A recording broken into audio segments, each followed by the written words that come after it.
Hello, my friends.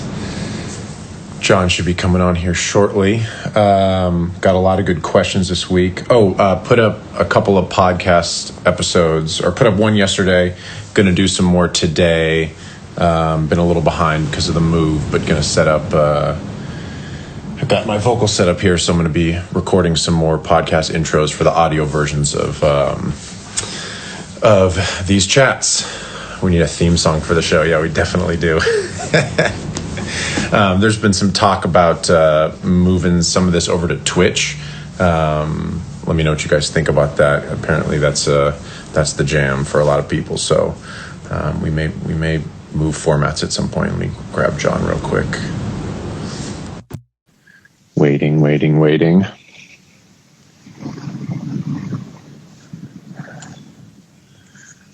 What's up, buddy? What up? How are you feeling? Dude, yesterday was wild. Got a little food poisoning, huh?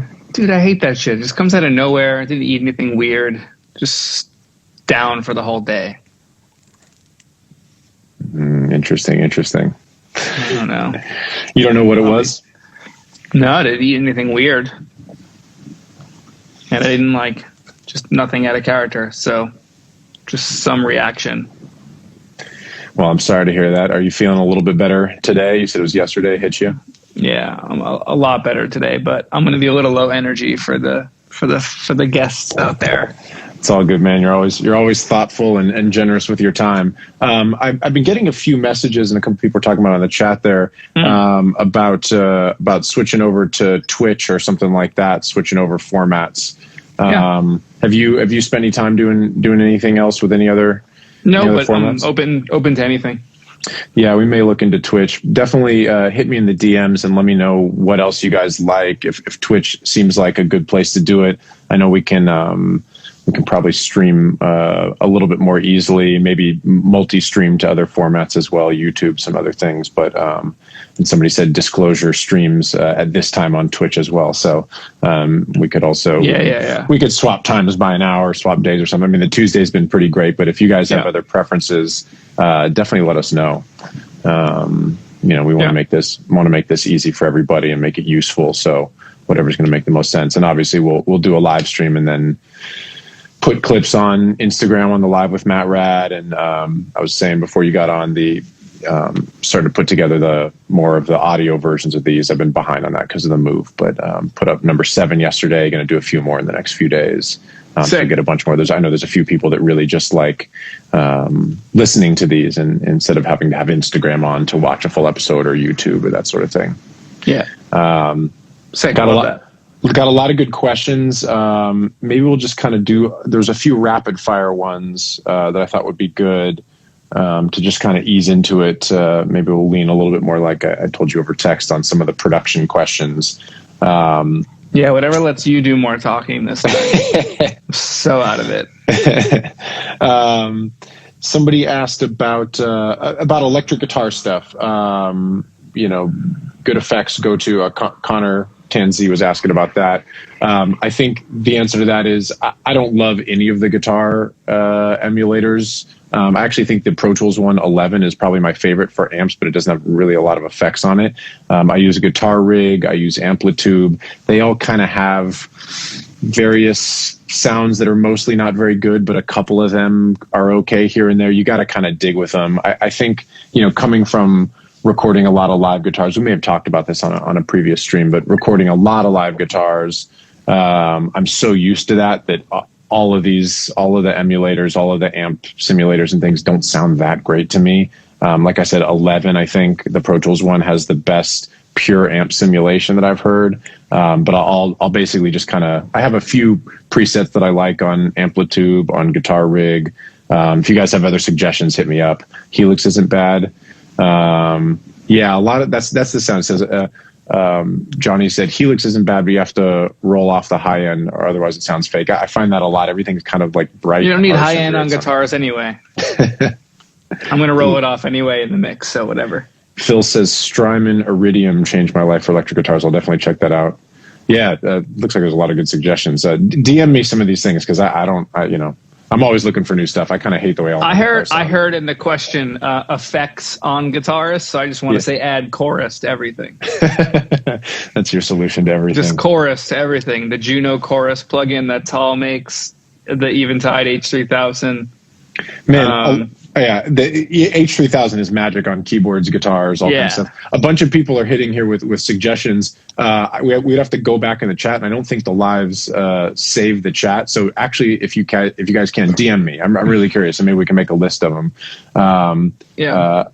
Bradley, who's probably watching here, has been taking great notes on these episodes, and I haven't gotten back to him yet. But we're actually going to have maybe have some podcast notes up as well, or live stream notes.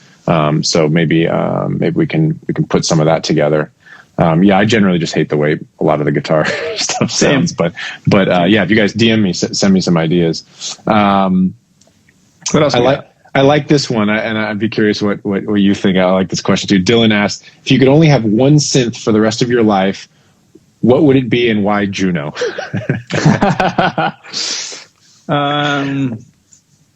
I don't know that mine would be Juno, actually. I think mine would probably be Prophet 6, like one actually analog. I mean, I have the Juno 6 there, Prophet 6 there, Mini Moog Voyager there. I think the Prophet 6 is probably my favorite because it's really deep. It has a lot of great presets. It's everything's super usable. And you can get, Juno-esque sounds out of it. Juno's great. I think the Juno 6 is my favorite learning synth. We talked about this on a previous stream because it's very, very simple. There's no presets. There's no MIDI. You're forced to actually twiddle knobs to get sounds. And each time you move something, it's a brand new sound. But for one synth to live with forever, that's not possible for recall purposes if you want to change the key of the song and all of that. So that wouldn't be on the list for one synth forever. What was you had a similar string of synths the first time I went over to your place. I have Prophet 6, Juno 106, and I have a Voyager. You have the same three as me. Yeah, I would choose the Juno 106. That's what I have. You have the 6th. I would choose the 106 because you have MIDI capability. You have presets. It's just a little more versatile overall, but the 6 is my favorite for sure, sonically. For that intuitive nature of just fucking around. But if you want to have something reliable that's going to be able to recall a setting, like, day 6 of a production, like you got to come back and do a different bridge and you want that same sound. Yeah. That I would choose the 106 would be the answer. You get one synth, you take the 106 over the Prophet 6? Over the Prophet 6, yeah. Just because I can make a gazillion songs it's just a preference. It's an aesthetic preference. The 106, I can make a bazillion songs with sounds that I love out of that. So I think the Prophet 6 might be a little more versatile overall, which is why I know why you're saying that. But the 106 to me is just like, that's me all day. So if I'm going to write or produce songs, I want the 106 on everything. Yeah, yeah. But I think the Prophet 6 is way more versatile than that too. So yes. I like a synth that has 1,000 presets. And almost, I'd say the vast majority are very usable too. Like totally. Dave Smith Instruments guys did a really great job with that. Peter Dyer did all of the presets for that. Peter's a friend. He was working on the 11, the 12, and the 6, the 8, always doing presets. I had a 12 for a while, and it was what I realized with that. And this is a topic that I think is kind of interesting for some people, that the 12 was probably a more powerful synth than the 6, but it required a lot more sound design focus. Yes. It was a lot deeper. And so if you want to go super, super deep, choose your synths accordingly. Are you the type of person that likes to just bap through a bunch of presets to find something? Are you someone that really likes to sound design deeply? Do you want lots of options? Do you want medium options? That's why like a Juno 6 or a 106 is really great, because you do have lots of programmability at your fingertips, but it's not so deep that it gets overwhelming. The 12 is a little overwhelming for me, and so I basically swapped it for the 6 because the 6 was so immediately usable. Although people love the 12. Also, the 12 has a higher filter on it, meaning the low pass on it is higher than most synths. I think it's like 18 or 20K, so it's brighter. And it doesn't sit in a mix and in a production as well as the 6 does.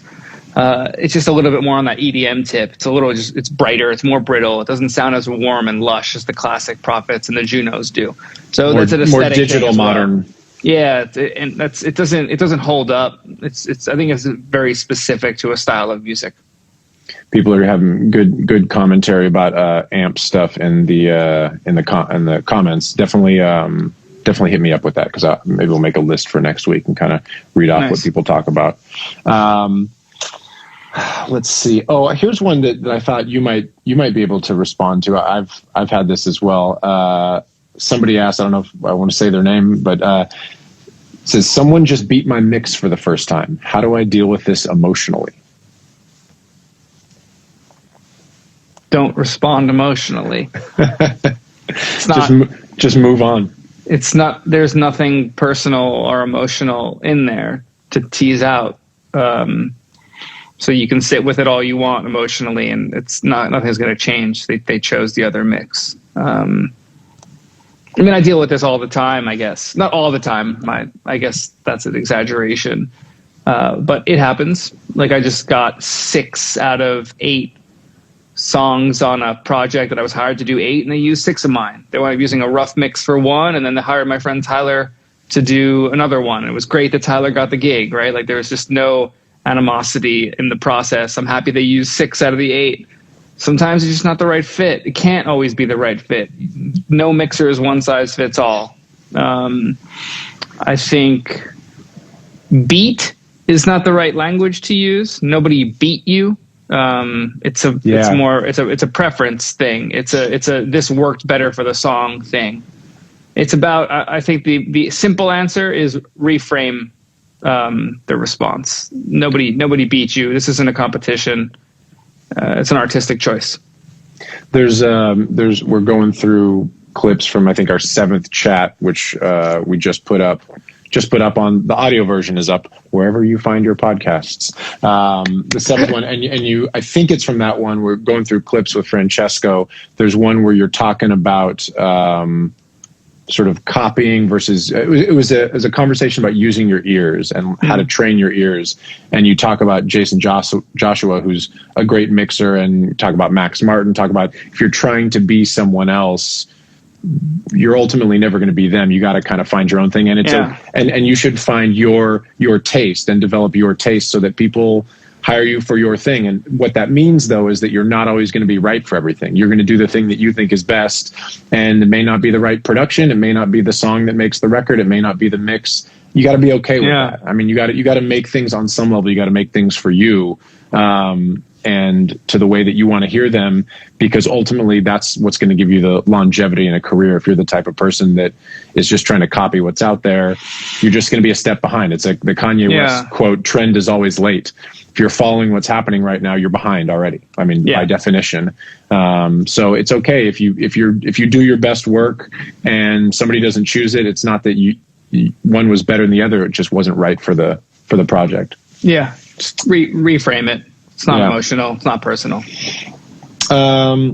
Good question, though. Yeah, I like that question. Ty asked Avocet versus Grace.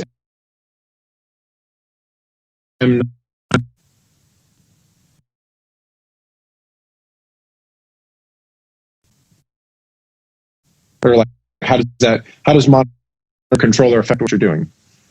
I lost you because your internet's.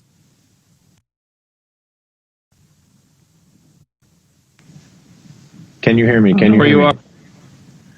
I can hear me. Uh-oh. Let me see. Yeah. Got you. All right, we're back now. Okay. So the question was, Ty asked Avocet versus Grace M905, but more broadly, monitor controllers, how to think about them. I know we just talked about this a little bit with the Unfuck guys when they were here. I have an Avocet. I'm going from my Apollo into the Avocet digitally and letting the Avocet do the D to A conversion.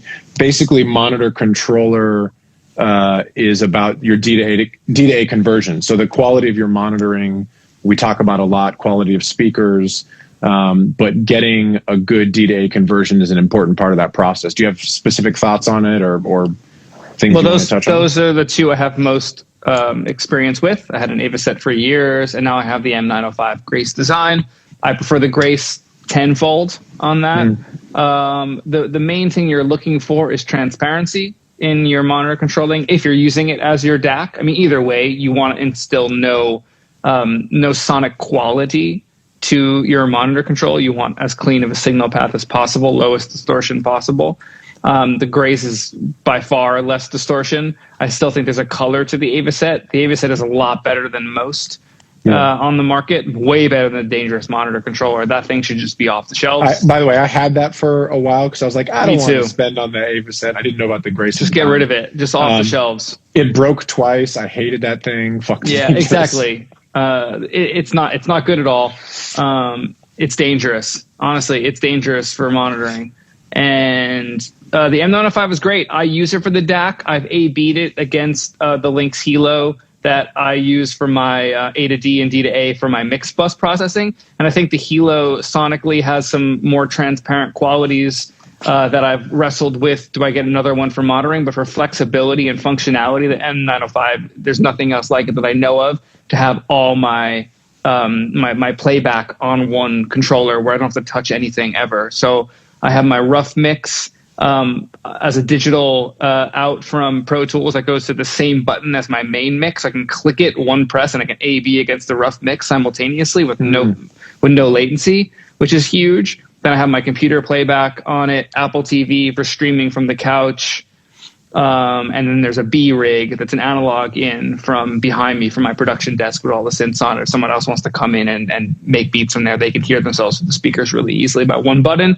So the functionality aspect is great, but you're looking for functionality mixed with low distortion. I want nothing that in my chain that is coloring the sound other than things that I choose to color before that final D to A. So transparency, just looking for that. And I think the Grace is fantastic. Yeah. And it's pretty. That's another part. Aesthetically, it's nice. It sits on the desk looking good, and it's not obtrusive. It's very subtle, and it sits there. The knob is clean. It doesn't click like the discrete. We lost John for a second there. You there? Yeah, I lost you for a second. You said it's pretty. It's pretty. It's not obtrusive on the desk. The knob is clean. It sounds good. You're not like hearing the discrete click from the Avocet. There's nothing distracting from the music. There's no other sounds happening. I like it a lot. I think that's my favorite on the market right now. Yeah, I have the Avocet. However we're saying that. I've not messed with the Grace. People seem to like the Grace a lot. That seems to be the favorite of a lot of folks. Yeah. I think if you're doesn't sound like anything. Yeah. Just does what it's supposed to do. We're not trying to add sound with a monitor controller, you know? Yeah, absolutely. Okay. Let's see. Man, there's been we should do a proper episode about gain staging, and maybe that's something we can do. Yeah, not post food poisoning. Not post food poisoning. There were two separate. Both David and Bradley asked about gain staging. There's been a few other DMs about that. So maybe we can do that. We can put that mark that for next week. Is we'll start out and talk about gain staging. So for the people who've been asking about that, next week we'll get into that. Sounds fun. John can be with a full stomach or not a full stomach or whatever. Not post food poisoning. Yanni asked, "What's the last thing you each learned?" Which is sort of an interesting question because I would say I probably answer the same way as you, which is constantly learning lots of things all the time, trying to learn, trying to try new things. I think that one of the things that you and I get along, one of the reasons you and I get along musically and outside of that is just the constant desire to learn new things, to try new things. I'm constantly learning. I brought up my N-Sonic Mirage, which you were you were enjoying, and just like figuring out how that thing worked and getting sounds off of it. It has a floppy disk drive. It's an old sampler keyboard, and just learn kind of new ways that, like, the way old samplers used to work that don't seem particularly relevant now, but it did a few interesting things in the way that it loaded and mapped keys, and it made me think about, I can use that. I wonder if I can do the same thing on Ableton with the synthesizer chopping things this way. I think we're constantly in a space of learning. So I don't even know what the last quote unquote single thing is that I learned. I have something really specific because before I got on with you, I besides doing a few mix notes, I was listening to Dr. Peter Attia's recent podcast with Dr. Matthew Walker on it, who's the sleep doctor. Guy. And then I've listened to everything that guy has pretty much ever said on any sort of public media. But today I learned the phrase sleep procrastination.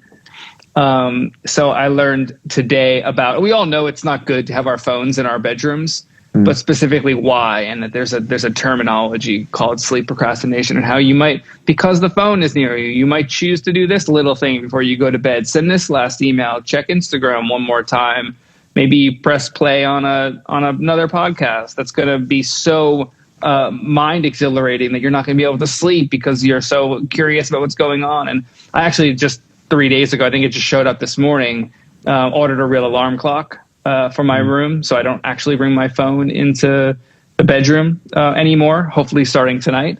Just leave it out. So sleep procrastination, and that it's a real thing, and it's a problem. So I learned that this morning a little bit ago. Well, one of my favorite things. We're all guilty of it, so don't pretend you're not. I'm super guilty of it. But man, boy, is it great for your sleep, for your energy, for your focus, if you can turn off your technology some amount of time before you actually get into bed and go to sleep. Yeah, at least 30 minutes. One of the phrases I learned from some of that Matthew Walker stuff, and also I got to send you some rebuttals to his book as well, because there's some factual stuff that he goes into them people on this thing. Yeah, that's what I heard. I saw Peter Attia post about it, but it's not. Yeah, anyway, yeah. But the thing that I liked so much from the first time I heard him is he talked about the difference between sleep and sedation. Mm-hmm. So sleeping pills, which sedate you, not melatonin, but like, I don't know, Xanax and whatever else people use to fall asleep. I mean, alcohol. Alcohol being nightcap is not a good thing. Yeah, because like, I just fall asleep when I have a glass of wine. Well, you're sedating your body. It's not actually sleep. It's a different process. Yeah. It's like propofol. So sleep is not sedation was a really important thing for me on that. Yeah, game-changing stuff. But yeah, constantly learning. I don't know. We're always learning something new. I gotta, you get new plugins, you learn how to use them, you read a new book, and you learn something different outside of music. You're constantly learning. The most recent thing I've learned is the 9 guitar plugin amp simulators that people put in the comments. I'm going to learn a whole bunch of that. I'm going to download a bunch of them because you guys are going to DM me, and I'm going to check them out and play with them, and we'll talk about them next week. I mean, I'm always looking for new things and trying to find new shit. So always. Let's see. Jericho asked this question. After being a part of so many hits, is there a magic sauce or formula that makes a hit? No. The answer, of course, is no. There is something that I've been honing in on in the last few years, which is one of those sort of annoying philosophical answers. But I think the thing that the vast majority of hits have is they're authentic in some way. There's something in there that feels, having written lots and lots of songs that kind of sound like singles, like have the right melodic arcs and have the right, melodic lift, and the production does this and the lyric is kind of clever. If it's not super, super real, it almost always fails against the songs that are. The songs that I've written that have been hits, or songs that I've produced that have been hits, all of them have some authentic emotional core, and I know there are exceptions to this, but almost everybody I've ever worked with and everybody that I've been involved with, either written songs with them myself that are hits, or the songs that they've written that have been hits, have been real songs about their life. There's a lot of writing sessions where people write songs that then how about this? And then what about if this happens to the girl or the guy in the situation, as though it's some abstract concept. And Bob Dylan may have been able to do that, and Diane Warren might be able to do that, but there's very few writers that can write a song that isn't about their life or someone in the room. I think what I'm always trying to push writers to do is, all right, what's going on in your life? We have to write about that. And that's how all of my successful songs have happened. All of my friends that have written hit songs that I haven't been a part of, they're all from their lives. You start writing about someone that isn't there, or try to pitch something to Selena Gomez. What would Selena Gomez say? You're just not going to write a great song. I think almost every hit has some real authentic emotion happening. And that's where a lot of songs fall short. Yeah. I have nothing to add.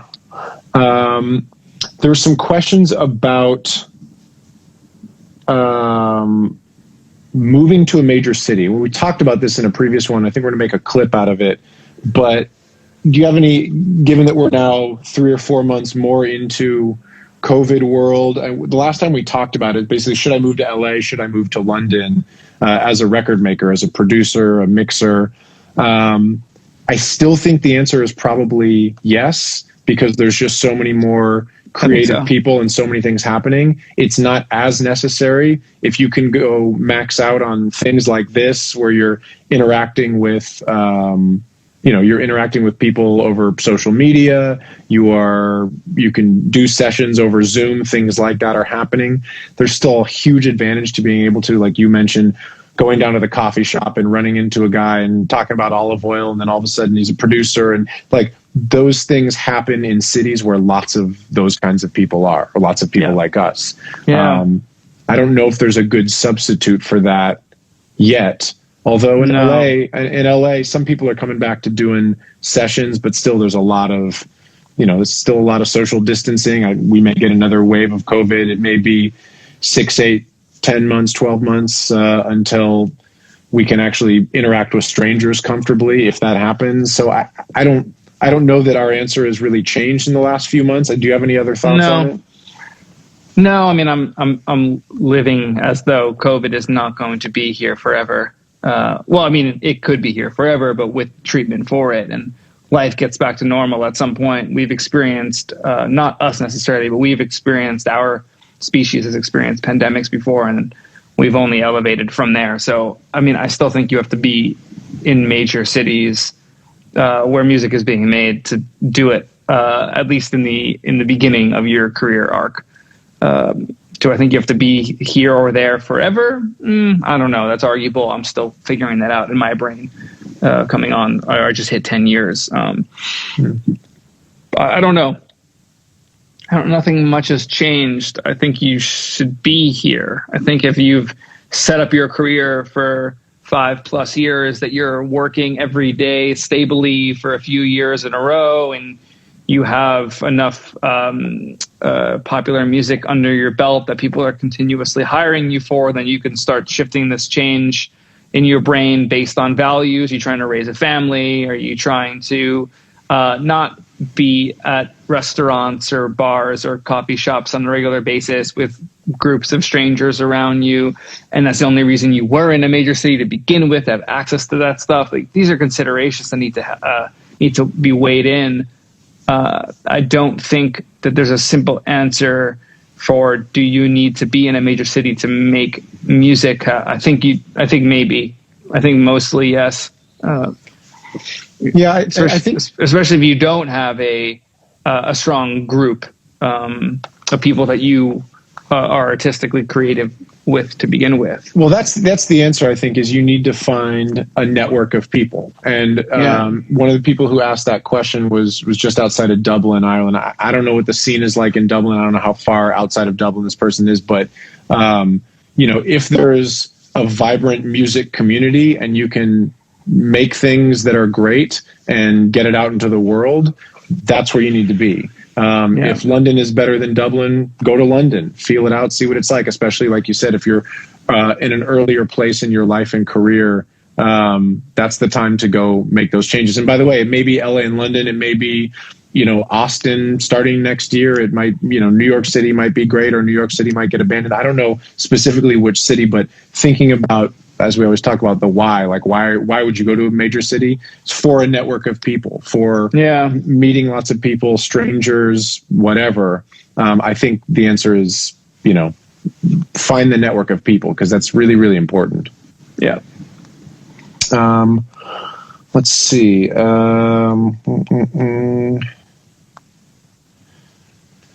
We've talked about this a little bit before, but I'm curious what you think about it. Brian asked, is it better or more marketable to be just a starter or just a finisher rather than trying to be both or trying to be everything? I like speciality. I think that if you can do one and get trusted to do one of those things and do it so well, do it better than the person that's hiring you to do what you do, then you're going to, and keep finding people like that, that you'll be better off for it. You know, being good enough at everything isn't as good as being great at one thing, in my opinion. Yeah. I think you could be good enough at everything and get by. I think that's possible. I'm going to always fall on the line of speciality and find it and do it more than anything else. And yeah, that's my simple answer. Again, my energy is super low, so I can't find many more things to say. No, you're doing great. You're doing great. But it took me a little longer to kind of double down on the finishing. And I think everything happens for the right reasons. And yes, I can do, just speaking personally, I can do all of the things. I'm so much better at finishing than I am at starting. And it made sense that I kept getting hired to finish. So be open-minded, be aware of how people are perceiving you and what they're saying about you and why you're in the room, why you're getting asked to do certain things, why you're getting paid to do certain things, and assess that against where you want it to be, and then decide where you land. Yeah. I think one of the things we talked about before, and for some reason the chat seems frozen, so presumably people can still see this. I don't know. The Instagram's not updating things right now. But we talked in the past that, you know, you're starting out, you're trying a lot of different things, and let who you are as a creative person refine as you go on in your career. I mean, you know, like you said, you were a talented producer, writer, as well as mix engineer, as well as other things. And over time, you kind of started to focus on things. You talked a little bit about you like the idea of having more of a flow and having lots of things come out rather than kind of waiting and pitching and making creative things that don't really land anywhere, even though you're super proud of them.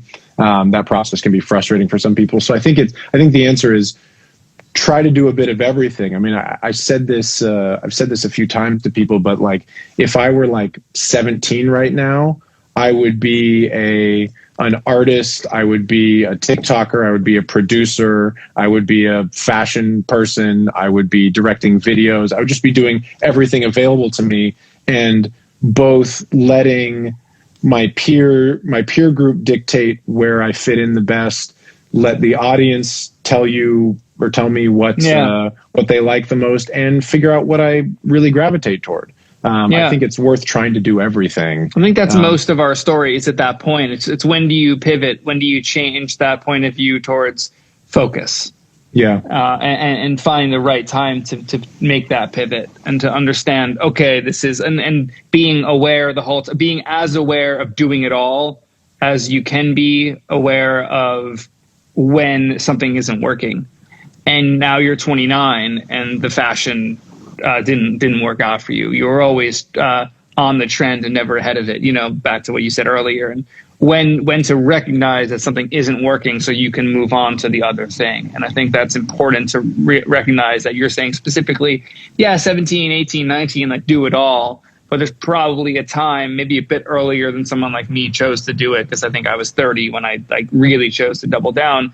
It's probably an earlier time. Maybe that is a time. Maybe that's time to converge. Maybe that's time to stop diverging the whole time and converge on an outcome. But there's probably an actual answer there somewhere that someone else knows about. But I do like thinking about that at 17. Do it all. Do everything. Be a photographer. Be a videographer, and do everything you possibly can to find out what the right fit is. And the right fit might not be what you initially thought it was. It's probably what people are gravitating to you for. Yeah, absolutely. I assume you're not seeing any comments or anything change on your end. Yeah. I am. I'm seeing people join. Okay. I'm not seeing any of that. So I think it's probably just frozen. So we'll just keep going. If you see anything interesting, let me know. I can't see the comments for whatever reason right now, and I'm not seeing numbers change. As a part of that, there were a few questions sort of about career arc. Jamie asked last week, which we didn't get to, said, can you talk business a bit? How'd the money start? How's it going? When did you start charging for real? Somebody also asked, How do you, how do you set your mixing or production rates? I mean, I could talk about that in a lot of different ways. Do you have any initial thoughts on that? I can kind of go on that because there's a lot. Production's also different than mixing. There's different. Yeah. Why don't you go? As I imagine you have, I've done things for whatever my quote unquote full major label rate is, which is a lot more than I get for most projects. There's a lot of projects I've done for little or no money. That sort of thing. It's hard to say. One thing that certainly helps when you get to a certain point is getting a go-between, like a manager or an attorney, to do negotiations for you, so you don't have to be excited with an artist and then be like, by the way, can you pay me X amount of money? Because you want to just be having creative conversations. So when you can get to the point where you have a representative do that for you, again, an attorney or a manager, that's super, super helpful. It also just legitimizes what you do in the eyes of other business people, because most artists and people that will be paying you, or labels or whatever, have people who represent them.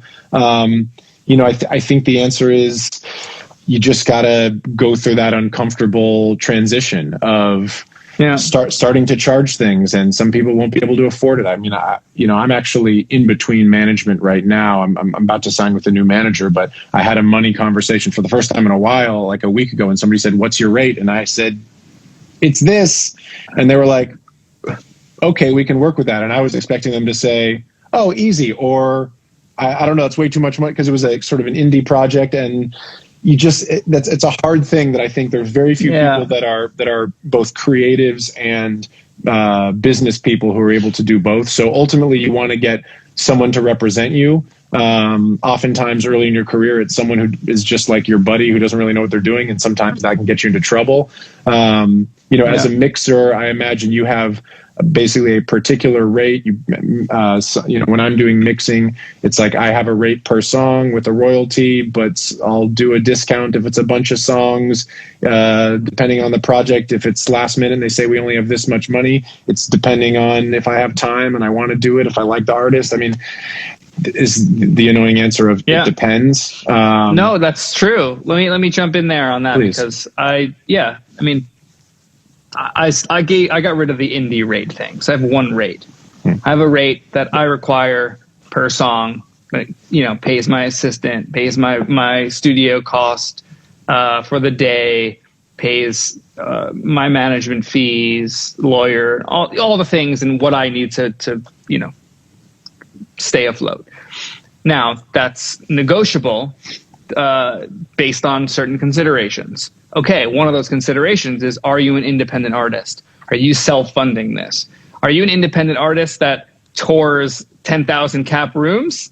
Then you're, as an independent artist, and you can afford my mix rate. That consideration is not for you, right? Major label rate versus indie rate doesn't seem to exist anymore in my brain, and it's continuing to go away too. Yes, and I work with plenty of independent artists that are more successful than a lot of major label artists that I work with. So that had to go away. But if you're self-funding, you found me because I worked on a song that you love, and you reach out, my manager and I discuss what that means. Is the royalty on the back end higher? Are we not as busy this week as last week, like you said? I mean, it's a time factor too, and it's a passion. If I don't like what you do and you're asking me to hook you up, I'm probably going to say no to the hookup. I might even say no for the full rate too, because I see this as a losing battle, right? I don't see us being aligned. So rate has to comes in all shapes and sizes, is what I meant to say. But I do have a rate. I negotiate on that rate above, like you said, a certain amount of songs. I'm actually at like album negotiation, so 10 plus. I'll negotiate anything up to that. Everyone's looking for a hookup. I don't know if we talked about it last week, but I think I talked about it on one of my podcasts that will come out at some point. But someone asked me for $1,000 off, like a $20,000+ project. I was like, 1,000? Like, ask for 5. Like, ask for something that's reasonable. It's like everyone's trying to nickel and dime all over just to see if you'll cave on that. Yeah. And I think we have to, at a certain level of our of our career. Not saying in the beginning, if someone's asking to hook up for something like it's a $5,000 budget and they're asking you to do it for $4,000. That's different. It's a different percentage decrease than what that meant to me. And it felt hilarious. It felt like, dude, you're Sony Music. I know you have this. Like, so I just said no. So just no, I'm gonna push back on things like that. So you have to pick and choose where you want to negotiate and how you're going to negotiate with what types of people. Is this someone? It's a long-standing client. Have they been with you for 5+ years, and they really need to hook up on this project because this is self-funded? But the producer who's hiring you or the manager that's hiring you has been working with you on major label projects or very high-profile projects for so much longer. Is this a true favor? Like, is this a loyal clientele? Like, there's so many things to weigh. But I think everyone should come up with their rate. What is their rate? What is their time? And not the time that they're spending on this particular project, but the time they've spent, the amount of years up till this point that have gotten them there to be able to give the client what they desire, and in a reasonable amount of time, and to hit a deadline or whatever that takes, right? I think if you can feel free to ask for a rush rate. You need something in 24 hours. Okay, I can do that for you because I have the time this week, but it's going to cost you X on top of this. Yeah. I think there's a lot of ways, but you should come up with a firm, this is what I need for my time for this record. And then be negotiable plus or minus based on certain factors. I think it's a great answer, and I want to go back to a couple of people that were asking this question. The one thing to make sure we cover is earlier on in your career, before you're at the point where you really know what your quote unquote rate is. I mean, setting it, and maybe it's like you charge $500 for a mix, and that's what you want to charge, and whatever it is, it can be a low rate compared to what someone like Jon might get, or some A-level mixer, or producer who gets in the low 5 figures for the big producers. I think find a rate that works for you. But the thing to think about, conceptually, is that when you're starting out, and really ultimately this happens as well, but the quality of your work is going to get you work. So early on, you're not going to be able to charge until you get things, until you make records that people are approaching you because they love. So the money is going to follow the quality of your work, not the other way around. So you got to do great work that's out in the world before you can start really charging. Because if people don't know what you're doing, or you can send people great quality mixes, but them hearing it out in the wild is what's going to get them to approach you. So you're going to get paid less money starting out, and it's you can call it paying your dues or whatever you want, but you have to make really high quality stuff for low money, and then the money will follow that. And just part of the way it is. Another thing to add on that note is starting out and continuing some years to come is a simple way to think about filling your calendar. You want to work X amount of days, X amount of hours per day. Put that in your calendar and fill it. If some of it is filled with free work, you need to practice anyway. Fill that time with something for a homie. Reach out to someone on Instagram that you think is dope, but don't reach out to them saying I want to mix your shit, then charge $1,500 for it. Reach out and say, hey, how can we work together?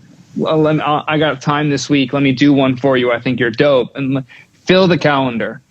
And then that'll help your chances of getting songs like that out in the world, that people will, to say, well, you can't find work. It's like, well, what do you mean work? Oh, you can't find the right budget projects for yourself right now? That's a different thing than I can't find work. I bet you could find work by just reaching out. And a part of that, it goes into another conversation which we could talk about for probably an hour, is momentum. When you do great work for a manager, an artist, a label, if you do great work, it's on time, it's high quality, then you can just parlay that into the next thing. I mean, you want to be there's a few labels that I've done a ton of work for. Psycho, which just disbanded, which had One Direction, but then had Little Mix and lots of other people on them. Like, I did 1 or 2 really great things for them, and I just kept getting hired because that momentum, we were just in a flow. It's like, can you do another one? I have it. Can it be turned around in 2 days? Absolutely. Because I know, one, it's fun to work on. Two, they pay decently. And three, I'm going to keep working with them. And so that's another, it actually gets back to the, should you move to a big city, working with people consistently, compound relationships, as the tech investor and philosopher Naval talks about. Compound relationships, like compound interest, are hugely important. You want to be working with people for years, and oftentimes that starts out no one's making any money, and then you all win together and make a whole bunch of money. So filling your calendar so that you can continue to do work for your own momentum and for the momentum of people around you. Money is a bad motivator. Human connection and developing relationships is a great motivator. And at some point, money does come. When songs are being streamed, money is being generated. It's got to go somewhere. So some of it's going to come to you if you worked on a song that's doing well. Yeah, and look, it's tough when you're working out. When you're starting out, I recorded my first band at 11 and got my first big check at 28. Yeah, right. So it only took me 17 years of making it because I wanted to make it. And yes, I tried to make money in there, and I did entrepreneurial stuff, and I had a record label, and we were putting on shows, and I was thinking about how do we make a little profit here, a few $100 here. But it was like 17 years of recording bands and mixing and that sort of thing before I made real money.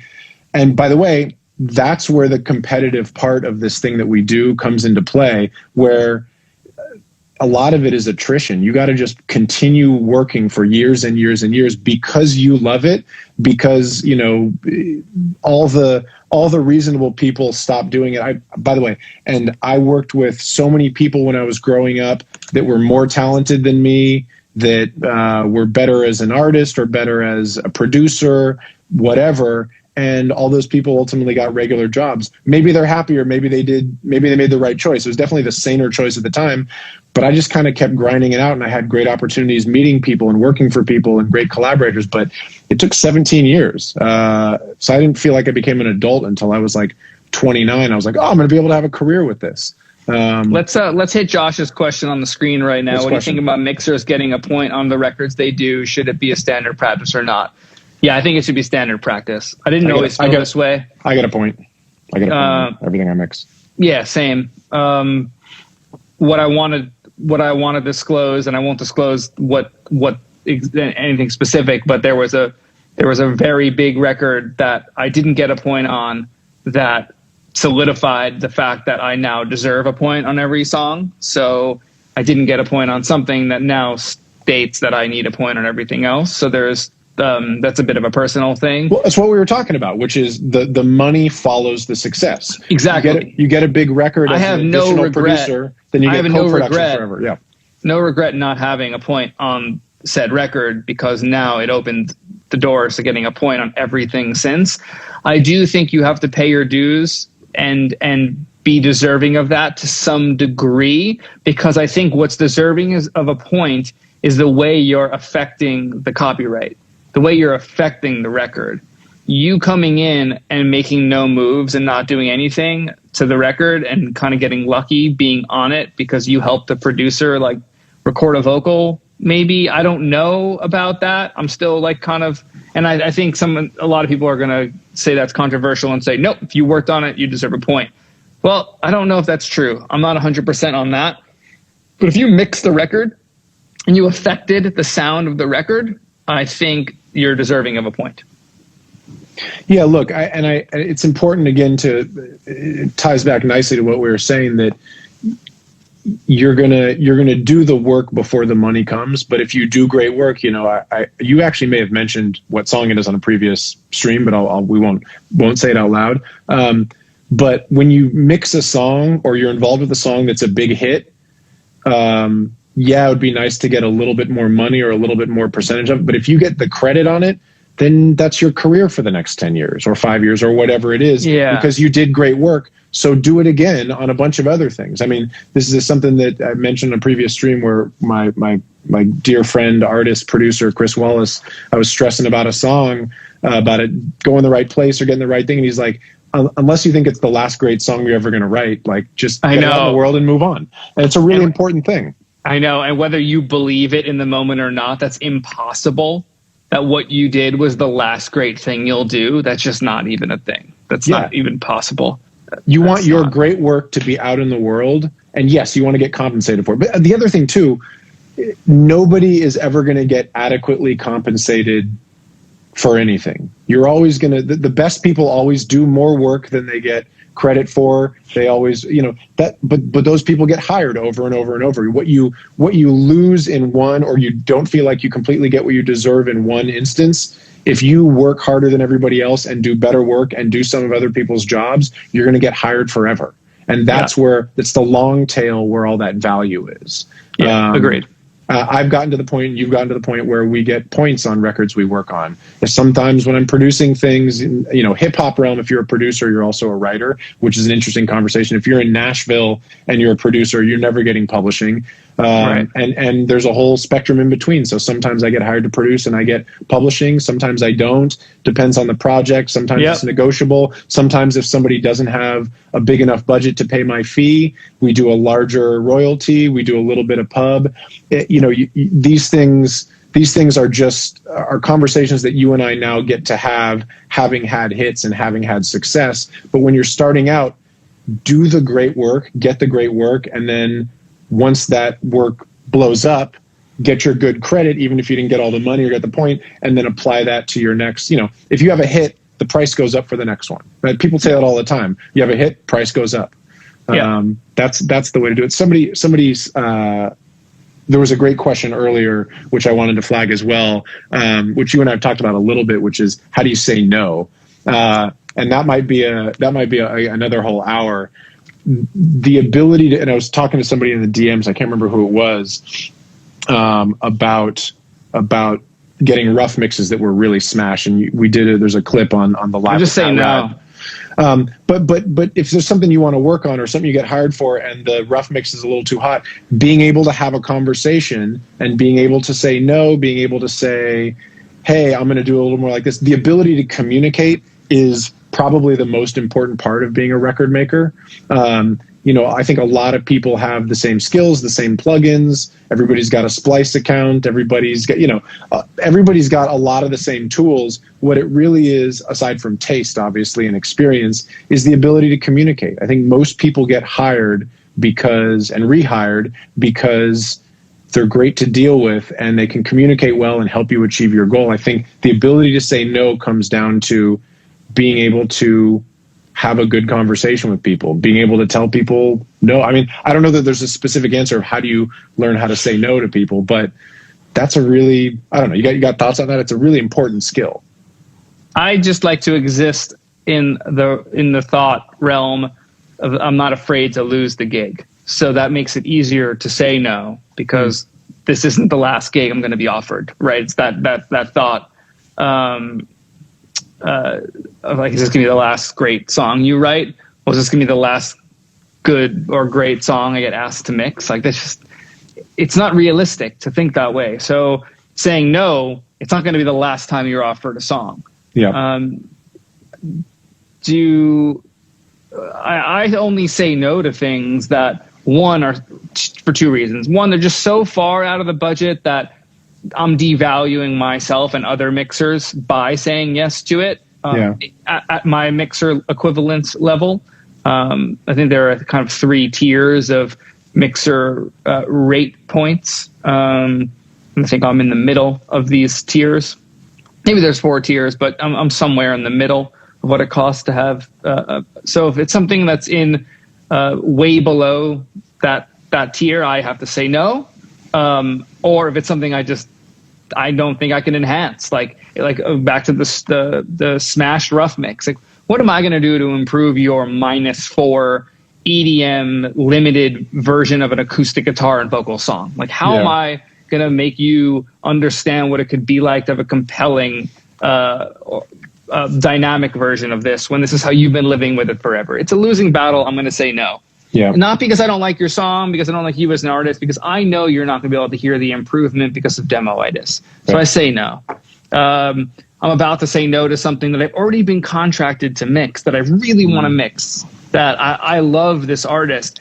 But the producer involved is such a headache right now. Like, asking for stems. He's like, oh, I'm going to give you the dry stems. I'm like, what do you mean? Oh, well, they're not using my mix, so like I'm going to give it to you dry. I'm like, no, your rough mix is the last version of the mix. That's the producer mix. Everyone else just gives that over. What do you mean? This is how, do you want the record to win? Now I'm not getting paid or credited as a mixer, so I'm going to give it to you dry. It's like, well, I'm going to back out of the mix then, and now you're hurting that artist. Yeah. So like there's weird things like that come up very rarely, and like I don't want to be a part of that. That means that you're being competitive. You're not wishing for the best of the song. So I don't want to be involved in records like that. So that's a very recent example. It's mostly because I don't feel like I can do a good job on it. Yeah. Money aside. Yeah. We could get into that deeper as well. I think that's right. You gotta do things that. I'm just not afraid of another gig not coming. And I don't want to be overconfident about that, because you could be hot shit for a couple of years and no one could fuck with you. Like, this is very possible. I'm very aware of that too. So it's not overconfidence. In fact, I don't have high confidence in this game at all. I just continuously get hired, so other people must have that in me. So I'm going to give them what they are asking me for and still do my best work. But because of the regular hiring, I'm not afraid of saying no. Yeah. And I think you also gain respect by saying no to things that aren't quite in your wheelhouse. You want to put your best foot forward on everything. So if you're going to say yes to everything, you're going to miss more. I'm not saying this right. If you're going to say yes to everything, there's a higher chance of you missing, because you're not working on the things that you specialize in. A polite no is an extremely powerful thing. Yeah. Being okay with losing a gig is an extremely powerful thing. We got a couple minutes left. There are a bunch of people in there talking about sample rates. You want to give a? I don't want to talk about sample rate. Yeah, I don't really either. I never want to talk about sample rate. Do whatever you like.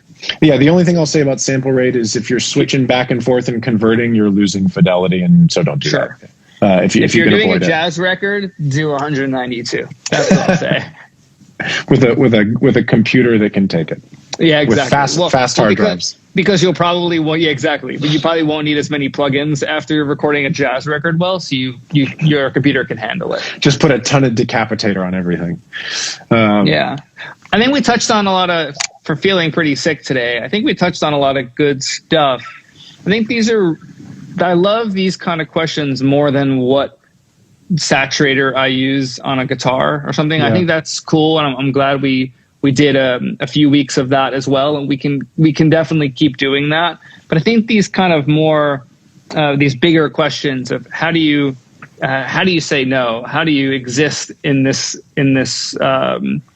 in a creative field, whatever it is, whatever discipline you're in, and stay fresh and excited and build a community. And these bigger things are a little bit more important. So totally agree. I get excited about these things, even if I didn't seem excited. I was excited. Oh, you seem very excited. You did great. It picked up nicely. There's still other great questions. We have 2 minutes. We're under 2 minutes here, so we probably call it here. You want to do gain staging next week? I think so. Yeah. I feel like you and I should actually get on the FaceTime this coming weekend and figure out how we want to talk about it. Down. And you guys, please hit us up with suggestions about things. Obviously, the weekly questions are great. I don't know yet, Josh. We wanted to put them out September 1st. This is talking about the Conversations podcast. Yeah, Somebody was asking about that. I don't want to say yes, but hopefully within the next month. And then these conversations that you and I are having, the Live with Matt Rad stuff is we got 7 podcasts, 7 audio versions up right now. We've done now 15 of these. We'll get more up this week. We got clips on Live with Matt Rad, which address a lot of topics. We're starting to get some duplicate questions, so I'm really trying to get more clips up on there so you guys can watch them, share them, give us likes, subscribe, all that kind of stuff. And please give us feedback too. Hit me in the DMs. Appreciate you guys very much. John, feel better. You actually look great. No more food poisoning. No more eating things off the ground. I got to go lay down though. That's great. Well, I hope you feel better soon. Thank you guys for Thanks. Yeah, we'll do gain staging next week, I think. Bye, guys. Peace.